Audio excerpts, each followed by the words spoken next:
Assalamualaikum warahmatullahi wabarakatuh. Kembali lagi di AFS Channel Shop. Nah, di kali ini saya mau review Xiaomi Redmi Note 8. Oke, handphone ini memang sudah lama ya. Kalau nggak salah itu rilis di tahun 2020. Sedangkan sekarang sudah tahun 2022 akhir dan mau 2023. Nah, gimana sih kira-kira masih layak nggak sih dibeli Redmi Note 8 ini? Oke, jadi sekarang coba kita review. Mungkin saya mau review dari bodinya dulu gitu ya. Jadi kalau Redmi Note 8 ini menurut saya sih cukup slim ya, cukup ya mungkin nggak terlalu tipis-tipis sama, tapi masih nyaman gitu digenggam ya, enak gitu dipegangnya. Gimana ya, enak ya, ukurannya juga dia kan layarnya 6,3 inch ya, jadi pas lah. Terus bentuk apa ya, kamera depannya ya, bentuk teardrop ini juga masih up to date rasanya di tahun sekarang. Terus lanjut kita akan coba secara spesifikasinya dulu. Nah, ini udah saya install DevCheck ya.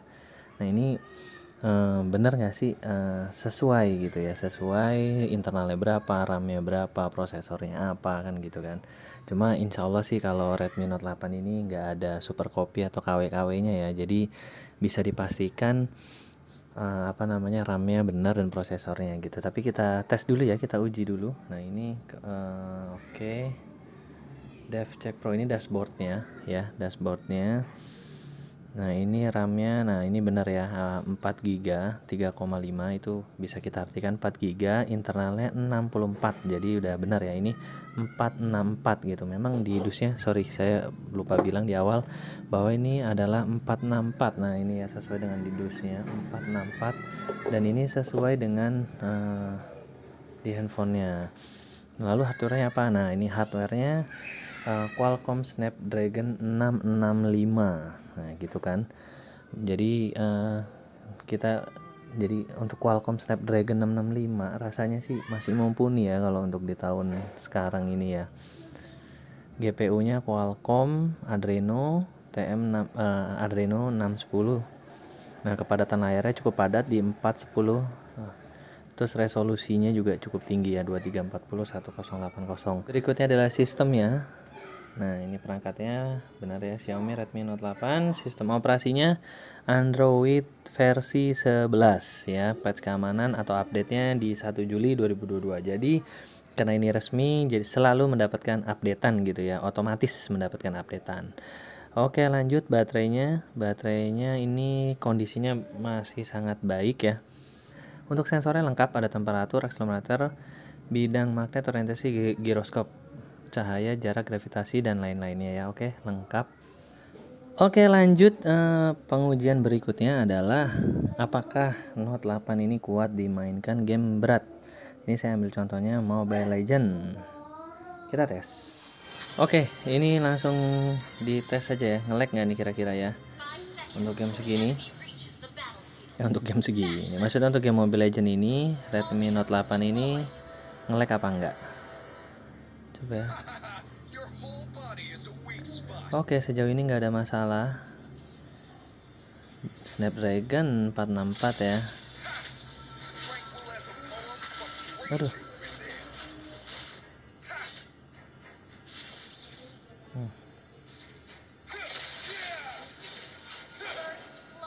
Oke. Oke, kita cari yang lain dulu, ngebuff dulu.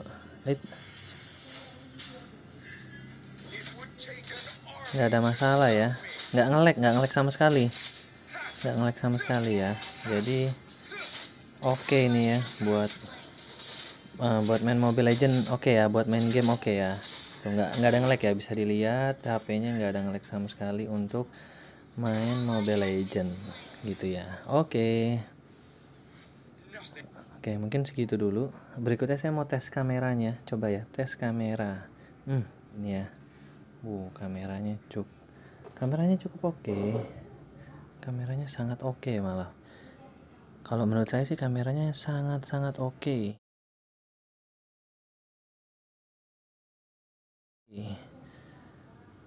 Sekarang video.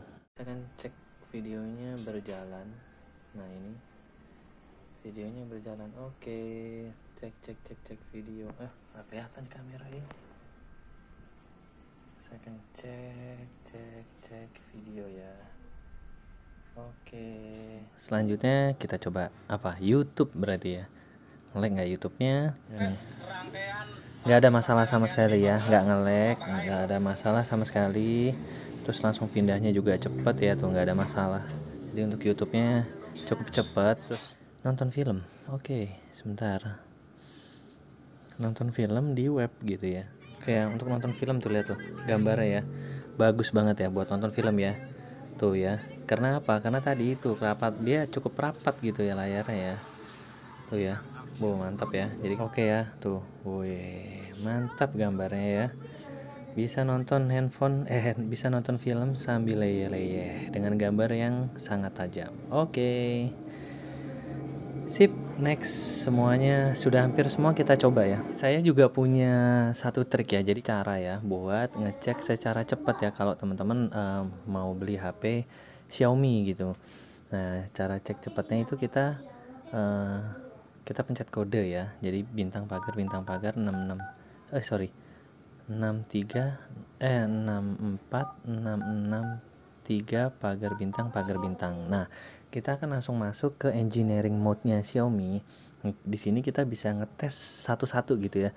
Mulai dari softwarenya, SIM-nya, SD card, terus LED-nya, touch panel dan lain-lain gitu ya, speaker gitu. Nah, ini kita bisa tes secara semuanya satu-satu. Tuh ada banyak ya, dari 1 sampai 38. Jadi dalam satu kali klik gitu ya, ini kita bisa cek semuanya gitu ya. Sedikit saran ya teman-teman ya kalau mau ngecek.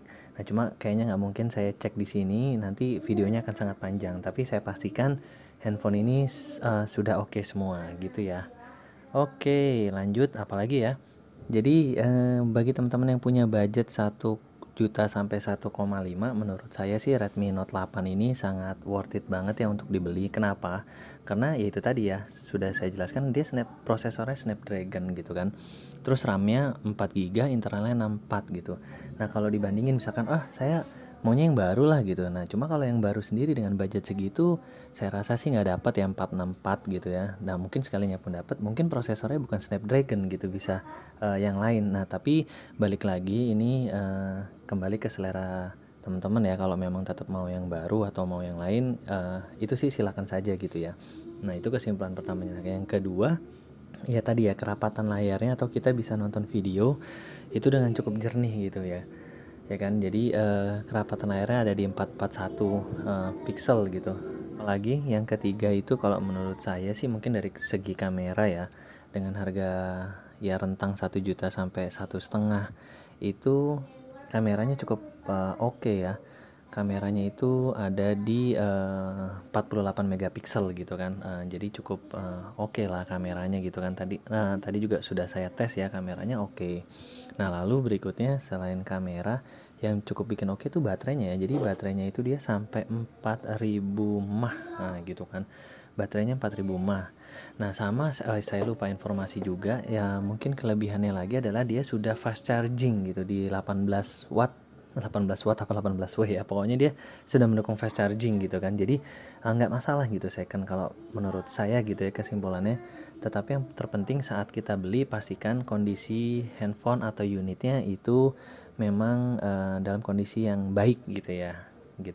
Nah, kalau boleh saya bilang sih, punya saya ini ya cukup baik ya kondisinya, baik dari fisik maupun dalamnya ya. Tadi kan sudah kita cek ya. Ini juga belum pernah ganti LCD-nya, jadi semuanya masih sangat normal gitu ya. Masih sangat normal, mulus gitu.